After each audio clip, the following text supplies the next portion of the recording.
Hi,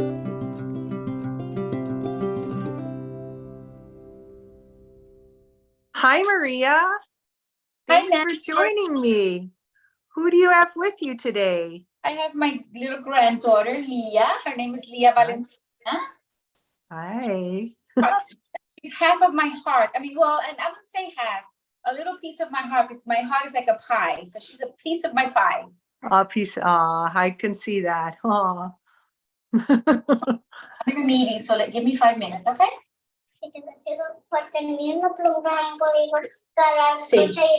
Sí, mami, when I finish. Okay, so I'm waiting now. So, yes, we will do it. Okay. Okay.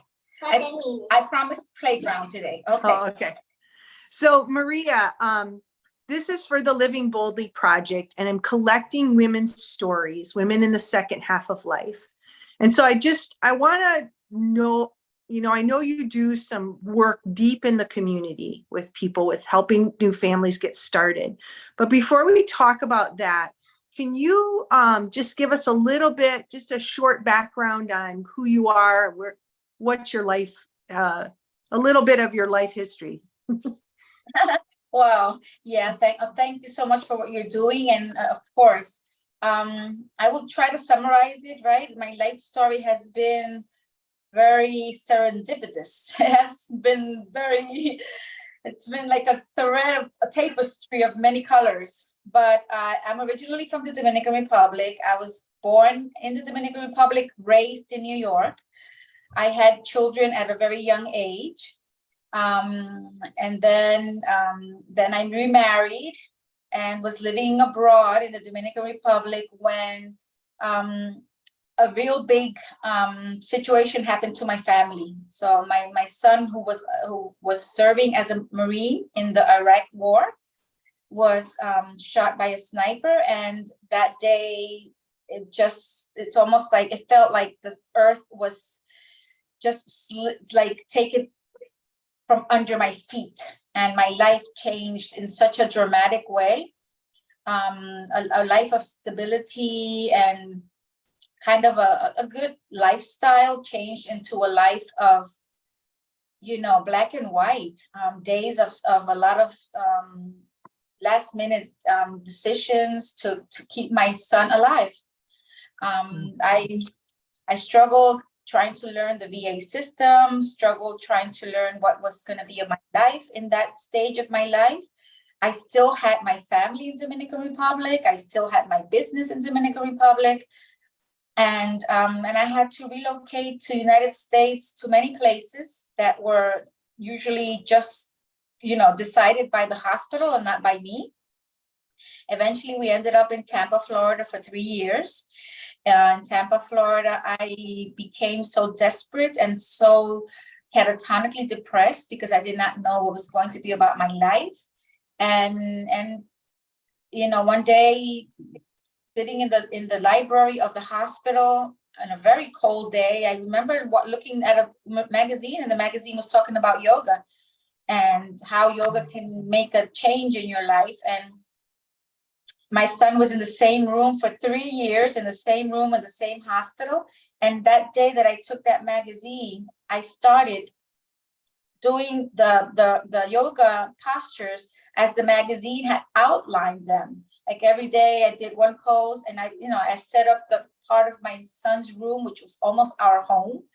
And I made it my yoga studio, and I started practicing, and I did feel a change, an immediate change to my mind, to my nervous system. My nervous system calmed down. I was able to think better. I was able to sleep better. So what I did was I started, I was part of a community in the hospital that were going through the same thing. There was mothers, wives, children that were there with the same situation that I was, with their military, with their loved ones that were basically all in very, very bad conditions. This was in Tampa. And the hospital that we were in were basically for the veterans that were injured traumatically, either spinal cord or brain injury. So as I started doing my practice, I noticed that the families were also going through the same thing that I was going through, because we used to meet a lot, we used to get together a lot. And I started teaching them yoga without being certified, without having any certification under my belt. I just started doing the same thing, the magazine. It was a yoga journal. And I just started saying, hey, let's just do this. You know, we don't need to be perfect. We don't need to be stretched out. We don't need to be flexible. We just need to get together and do this.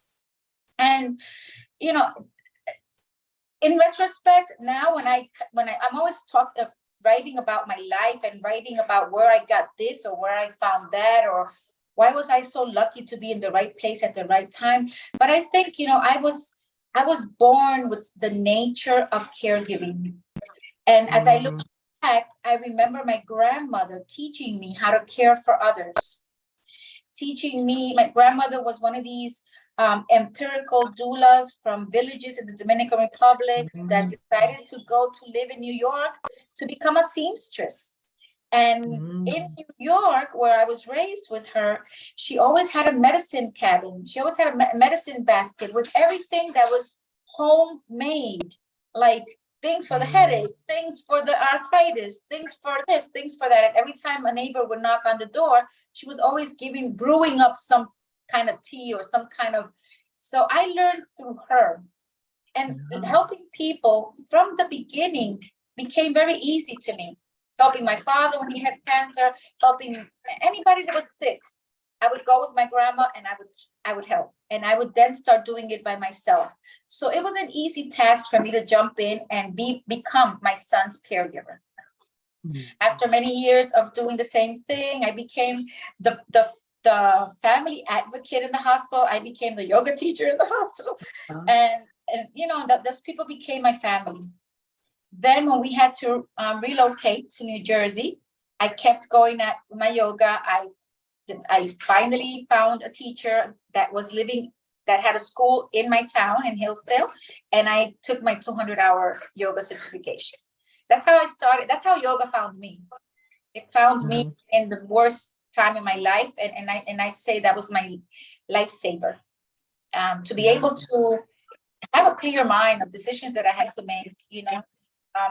I felt more in control of the decisions that I was making, more in control of my anxiety. I learned how to breathe, because I remember days when I could not even eat because I could not breathe. And, you know, and I helped, and a lot of people joined me, and a lot of people just still do yoga because of that experience. And I'd say that's like that first part of my life. And, you know, it's not ever ending. The situation with my son is still going on. So I'm still being tried every day in my patience, in my capacity to be, you know, giving, patient, grateful. Sometimes I ask myself, why? And I think I'm just keeping exercising that thought of just don't ask anymore why, you know, what for, what for. And I have seen many what fors.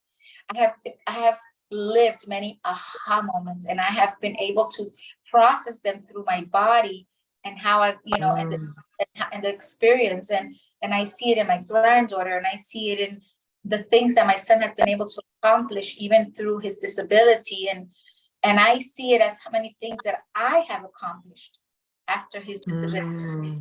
I just became a different, it's almost like I just added so much more to my toolbox that is enabling me to go over and beyond the call of duty, not only for him, but now for many other people that I touch in the second half of my life, or this fourth part of my life, where I'm now working with pregnant mamas.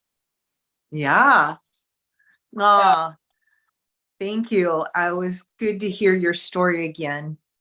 So, you know, I think like watching, so the question I have for you is, in this second half of life, watching new families get started, you have a new perspective than you did when you had your own children. Can you tell us a little bit about that? Yes, definitely. It's a different generation. It's a generation of too much isolation, too much individuality. This younger generation has made it a little bit more difficult for themselves. Many families are separated, be it because they decide to be on their own. These younger couples decide to be on their own. They don't want a lot of intervention from their parents. They move away, parents move away, and then they start a family. Most of them don't plan to start a family. It happens. And I believe a lot in planning what your future life will be, because you don't know how you're going to be as a parent.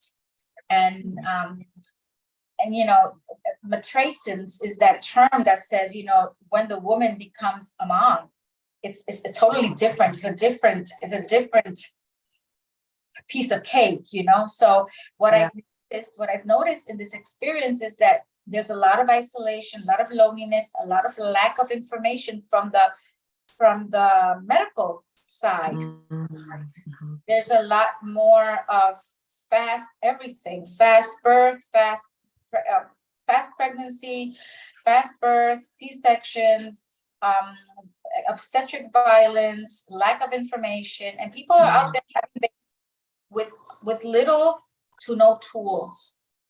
And then when they are in the middle of it, then their life has totally changed. There's no time to do this. There's no time to do that. They have not organized themselves to figure out, you know, am I going to be a good parent? Is the father going to be involved? Who's going to be involved? Who's going to be your support group? Which resources do you have? And I started seeing that when in my yoga studios, I started working prenatal mamas. I offering, it was not even a prenatal yoga class. It was a gentle restorative. And I started receiving a lot of mommies that were pregnant. And they would come with the very nervous, very stressed out, you know, very out of their body emotions, because they did not know how to deal with the pregnancy, not only physically with their bodies changing, but also emotionally with the cocktail of hormones, and emotionally with thinking what's going to happen after. And you know, so I started dealing with these mommies in the yoga studio, and I started working with them, and I started helping them to prepare their bodies, to give baby more space, to prepare their body so they can carry a pregnancy without so much pain and anguish. Yes. And I started talking about postpartum, which is something the doctors don't do. You know, what to expect in postpartum. Do you know, who's going to be your network?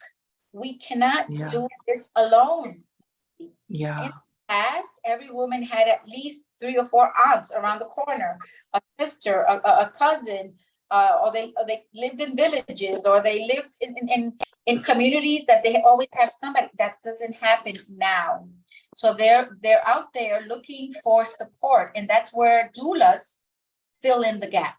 And the hospital, the doctors are just they check these ladies 10 minutes in the office, 10 minutes out. These ladies can't even ask questions because they're just a number. They're just coming and out. And we are the ones talking about childbirth education. We are the ones talking about nutrition. We are the ones talking you know, how to calm your nervous system. What are the resources you can reach out to? Are you ready for lactation? Do you know what to expect? It's not easy. And who to call when you fall off the wagon, you know, and you're not supposed to be alone. So that's when you know, the doula service became such an interest to me as I was seeing these moms. And then I had the gift of having my 2 daughters, this one daughter-in-law and my daughter. They were both pregnant at the same time. Saw that I was studying, and they saw that I was doing that. They honored me by asking me to be their doula. And for me, it was a major, because, you know, there's 2. I don't know if they wanted me to be the grandmother or the doula. You can't mix both. The doula has to work with the head, and the grandmother work with the heart, you know? So, but they asked me to be their doulas, and it was a beautiful, two beautiful experiences that I will never regret. And I've been working ever since. And I love to be part of a family in that journey from the prenatal to all the way to the postpartum. And I make it a plan that I stay connected to that family forever, Nancy. I bet you do. Yeah. I have families that I have been with them for years. They call me because their hair is turning white, you know, I mean, whatever. They call me because they feel that that I will be the person that will validate their feelings, that will not judge them, that will be the space to listen to them. And and if they need me to help them find the way, I will ask them open-ended questions so they can find their way. And then when they need a little extra, then I'm here to, like, sometimes I tell them, listen, you have to go for hour dates. 1 hour date with your hubby. Do you need me? I'll go. So I go and I support their baby so they can go for an hour date. Because everyone suffers with a newborn. The whole structure. There's a lot of ecstasy and a lot of delightment, but there's a lot of burnout, and there's a lot of, you know, families struggling to make their ends meet. So I am now. Yeah. You know what, just hearing you talk is a lot of the conclusion that I came to when I wrote the book. It's like, how do we be in the second half of life? And exactly what you said, how we be for our children, how we be in our community, you know, even those open-ended questions rather than giving advice, to empower the younger generation. Because they have a lot of different factors we didn't have, but just that loving kindness, that support, that way of empowerment. I just love it. Thank you. And that it's fulfilling, right? That's fulfilling for this time of our lives, because we are better at it than we could have ever been at in the first half. So just one more thing. So when I wrote my book, it was a love letter to women in the second half of life. Book, by the way, I read it. Thank you. I read it, and I use it sometimes. I open it up and I as a prompt to me when I'm talking to mommies. Oh, okay, good. Well, we'll have to write once I learn how to sell a book, then I want to franchise that so you and I can write the one from New Mommies. Yes. How to live boldly as a new mommy. Yes. I love it. I love it. Good.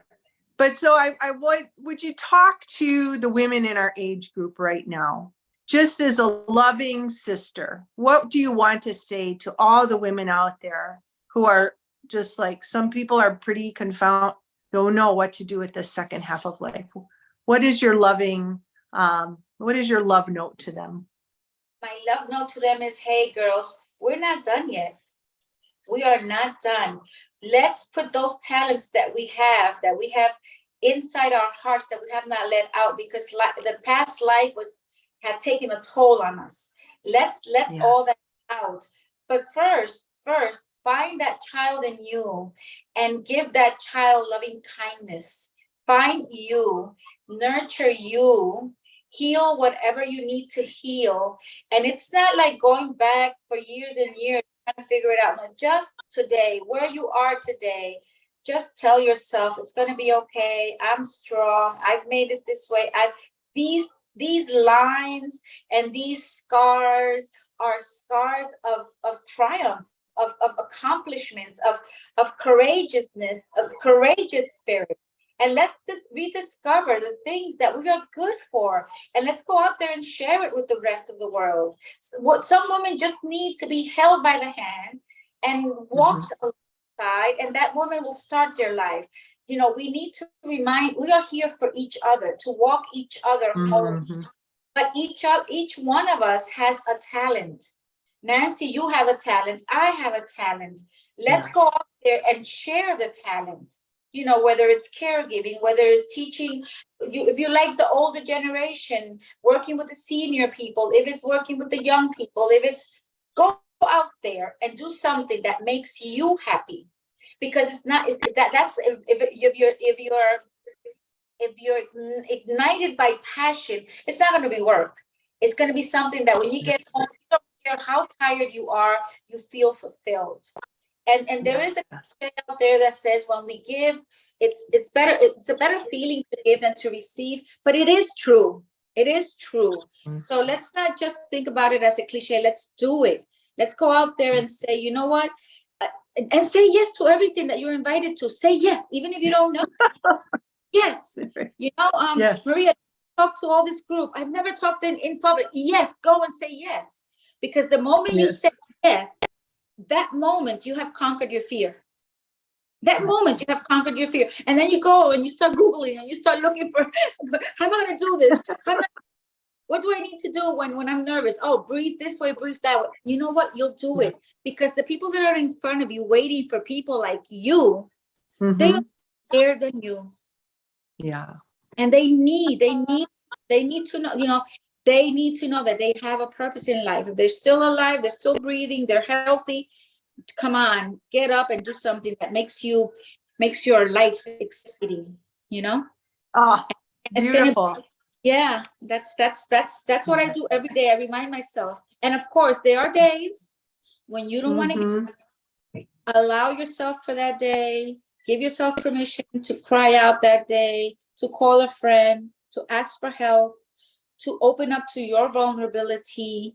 Hey, I need help today. I need help today. Listen me out, you know, and then let it go. Then let it go. Because we all need each. Yeah. Thank you. I tell my ladies in my yoga class, in my senior yoga class, that when we get to that mat, we are there representing ourselves, that community, and all the women in the world that have not listened to the message because they are closed. They can't see beyond the despair. So we are there creating that energy to call upon all those women to come, to find their way, you know, wherever, through yoga, through walking, through singing, through whatever, just to find their way. Yeah. Thank you. This was perfect. Thank you, Maria. I appreciate you giving me your time. Thank you. Bye. Bye.